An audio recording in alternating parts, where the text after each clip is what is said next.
Hello friends, আজকে আমি আবার আরেকটা নতুন রেসিপি নিয়ে এসেছি।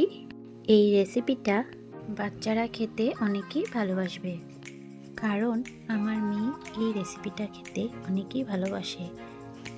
তার বায়নাতেই আবার এই রেসিপিটা বানালাম। তাহলে চলুন আর দেরি না করে রেসিপিটা বানিয়ে নেওয়া যাক। নিয়েছি হলো টমেটো, পেঁয়াজ, কাঁচা লঙ্কা, রসুন। এখানে নিয়েছি বড় মাছ, মাছটাকে সিদ্ধ করে নিয়েছি। তারপর নিয়েছি সিদ্ধ করা আলুটাকে ম্যাশ করে নেব।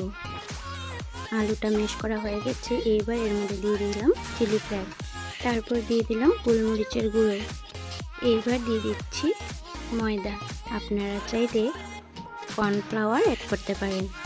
এইবার দিয়ে দিলাম স্বাদ মতন নুন। তারপর আলুটাকে ভালো করে মেখে নেব, একটা ডোর মতন বানিয়ে নেব। মাখা হয়ে গেছে। এবার ডোটাকে একটা সাইডে রেখে দেব। তারপর কড়াইতে তেল দিয়ে দিলাম, তেলটাকে কড়াইয়ের চারপাশে লাগিয়ে নিলাম। এবার দিয়ে দিলাম কেটে রাখা পেঁয়াজটাকে একটু ভেজে নেব। ভাজা ভাজা হয়ে আসলে এর মধ্যে দিয়ে দিব গোলমরিচের গুঁড়ো আর স্বাদ মতো নুন দিয়ে একটু ভেজে নেব। সামান্য একটু ভাজা হয়ে গেছে। এর মধ্যে দিয়ে দিব ধনেপাতা কুচি, তারপর দিয়ে দিব সিদ্ধ করে রাখা মাছের থেকে কাটা ছাড়িয়ে রেখেছিলাম। এবার একটু সময় ভেজে নেব। ভাজা হয়ে আসার পর এর মধ্যে দিয়ে দিব টমেটো সস, তারপর একটু নেড়ে চেড়ে নামিয়ে নেব। এইদিকে নিয়ে নিলাম আলু দিয়ে মেখে রাখা ডোটা। এর থেকে ছোটো ছোটো করে লিচি বের করে হাতের আঙ্গুল দিয়ে টিপে টিপে গোল করে নেব। তারপর এর ভেতর দিয়ে দিব মাছের পুরটাকে দিয়ে চারপাশে বন্ধ করে দেব। তারপর গোল করে একটা বোলের মতন বানিয়ে নেব। একইভাবে সবকটা বল বানিয়ে নিলাম। এদিকে জল গরম করে নিয়েছি, এর মধ্যে বলগুলোকে দিয়ে দেব। 1 মিনিটের মতন সিদ্ধ করে নেব। সিদ্ধ হয়ে গেলে নামিয়ে নেব।